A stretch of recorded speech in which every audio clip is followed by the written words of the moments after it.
कि चंद्रयान की जो कास्ट थी वो 76 मिलियन थी। इसकी कास्ट जो है द्वितीय L1 की 46 मिलियन है, इसका बजट था। देखिए, सबसे बड़ा फायदा मैंने आपको शायद बताया था कि फ्यूचर में इतनी चीप ट्रैवलिंग जो है, अगर वो भारतीय कर रहे हैं तो वो सारा दुनिया का बिजनेस भारत में आएगा। कि मैं समझता हूं कि it's a huge achievement. L1 जो द्वितीय L1 उसकी पोजीशनिंग को डिफाइन कर रहा है। बिल्कुल बड़ी बात है। सूर्य पर जाना, सूरज पे जाना, डेफिनेटली इसरो वेनस पे भी जाने की तैयारी कर रहा है, लेकिन सूर्य पर जाना बहुत बड़ी बात है। क्रोनोग्राफी, स्पेसक्राफ्ट की पढ़ाई करना, सोलर एटमॉस्फेयर को देखना, डिजाइन और डेवलप करना। ये है कि आप एटलीस्ट 25-30 साल भारत से पीछे हैं दर हकीकत।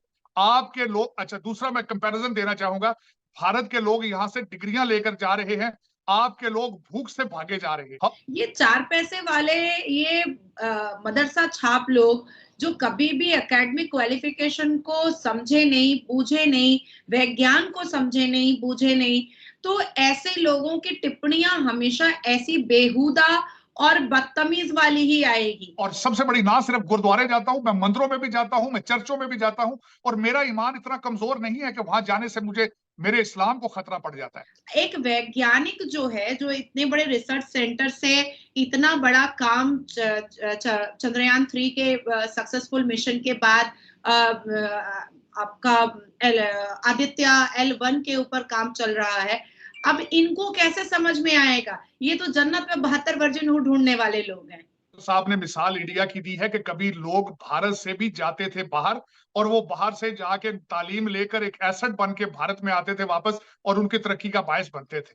लेकिन ये बात मैं उनको बताना चाहता हूँ, ये आज से 25-30 साल पुरानी बात है। ये अगर पॉसिबल नहीं है तो देखिए, ये मदरसा छाप, ये दाढ़ी टोपी लुंगी वाले, ये लुंगी के अंदर चड्डी भी नहीं पहनते हैं। इनको इतनी भी शऊर नहीं है कि लुंगी के अंदर चड्डी पहन लेना चाहिए। जय हिंद दोस्तों, स्वागत है आपका अपने यूट्यूब चैनल पर नेक्स्ट वीडियो में। दोस्तों चैनल पर सब्सक्राइब जरूर करना और बेल नोटिफिकेशन ऑन पर जरूर रखना।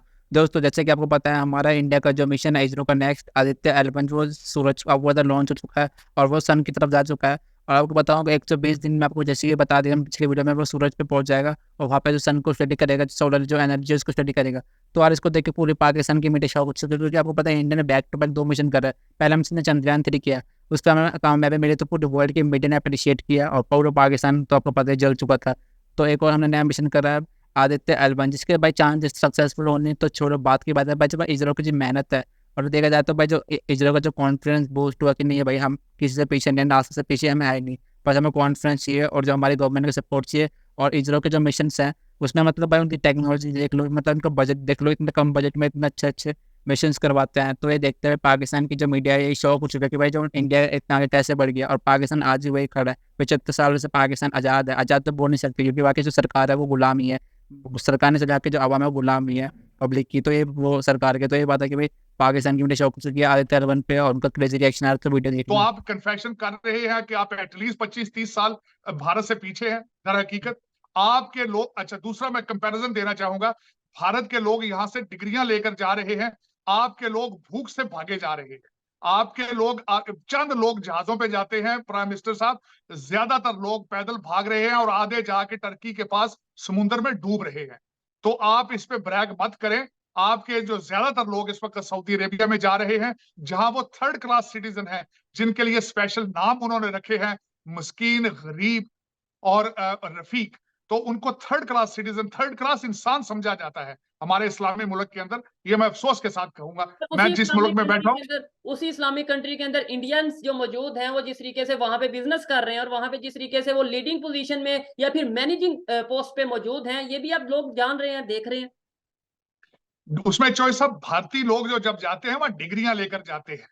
आपके लोग यहां से निकाले जाते हैं। डिफरेंस है दोनों दोनों तरफ का जाने वाला। जहां भी डायस्पोरा इंडियन जा रहा है वो डिग्रियां लेकर वीजों पे जा रहा है, वो किश्तियों में नहीं जा रहा, वो अनस्किल्ड लेबर नहीं है। अमेरिका के अंदर देखा जाए तो इस वक्त मेरे ज्यादातर हम वतन जो है अनस्किल्ड लेबर है, अनस्किल्ड लेबर। उनके पास बिल्कुल ही कोई स्किल नहीं मौजूद, इसीलिए वो अपने रैंक से ऊपर ग्रो नहीं कर पा रहे।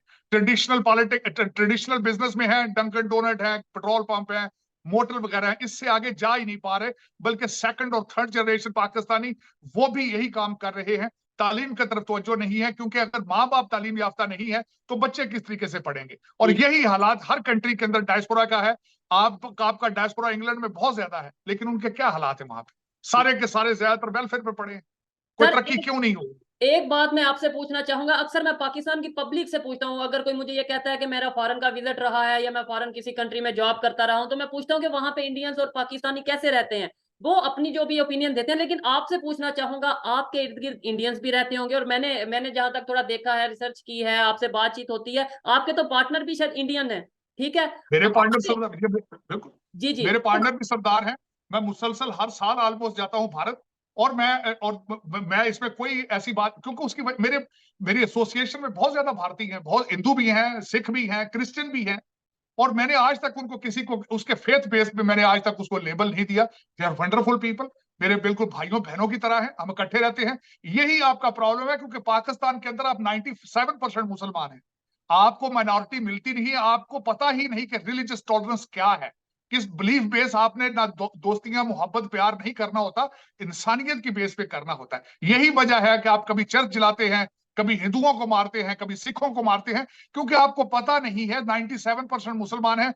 आपको अगर माइनॉरिटी नहीं मिलती तो एक दूसरे को मारते हैं, आप मस्जिदों में बम मारते हैं, आप शिया सुन्नी हो जाते हैं, आप वहाबी अहले हदीस हो जाते हैं, आप देवबंदी बन जाते हैं। यही एक प्रॉब्लम है दर हकीकत पाकिस्तान का।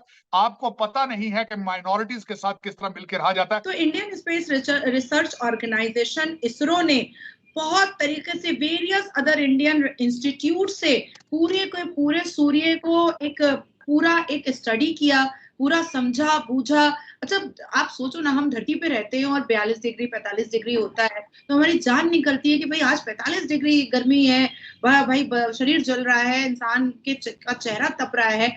और आप सोचो सूर्य के पास जाना, सूर्य के ऊपर से सारे पिक्चर्स और सारी वीडियोग्राफीज लेना, उसके बाद सूर्य के अंदर जाकर के उसके रहस्य को निकालना, फिर वहां से लाइव कैप्चर करके यहाँ पर इसरो के वैज्ञानिक को भेजना, ये अपने आप में इतना बड़ा मिशन है जिसको हम साधारण लफ्जों में नहीं समझा सकते हैं, नहीं बता सकते हैं।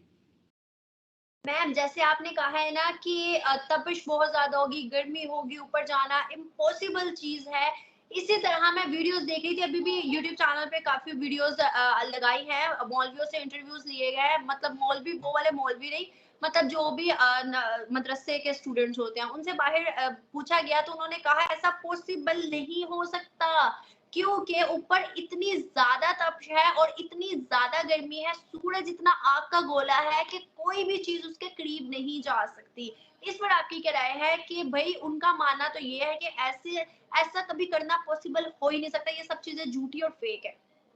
देखिए, मौलवियों के हिसाब से, पाकिस्तानी मौलवी हो या हिंदुस्तान के मौलवी मुल्ला हो, उनके हिसाब से तो लड़कियां शिक्षित भी नहीं हो सकती हैं, लड़कियां एडुकेटेड भी नहीं हो सकती हैं, लड़कियां बहुत वोकल भी नहीं हो सकती हैं, लड़कियां सुप्रीम कोर्ट में जाकर के प्रैक्टिस भी नहीं कर सकती हैं, लड़कियां वैज्ञानिक हो सकती हैं क्या? तो मौलवी मुल्लाओं के हिसाब से तो कुछ भी नहीं हो सकता है। हमारे इंडिया में ना एक वेस्ट बंगाल स्टेट है, देखिए ना, मुझे याद आ गया तो मैं बिना बोले रहूंगी नहीं। एक वेस्ट बंगाल स्टेट है, यहाँ पर एक धर्मगुरु रहते हैं मुसलमान, जबकि कुरान धर्मगुरु नहीं बोलता है, कुरान के हिसाब से कोई धर्मगुरु नहीं होता है। तो जब वो जो धर्मगुरु है, एक पतला सा वाइट सा लुंगी पहनता है और एक एकदम छोटा सा कुर्ता पहना रहता है और वो चड्डी नहीं पहनता है।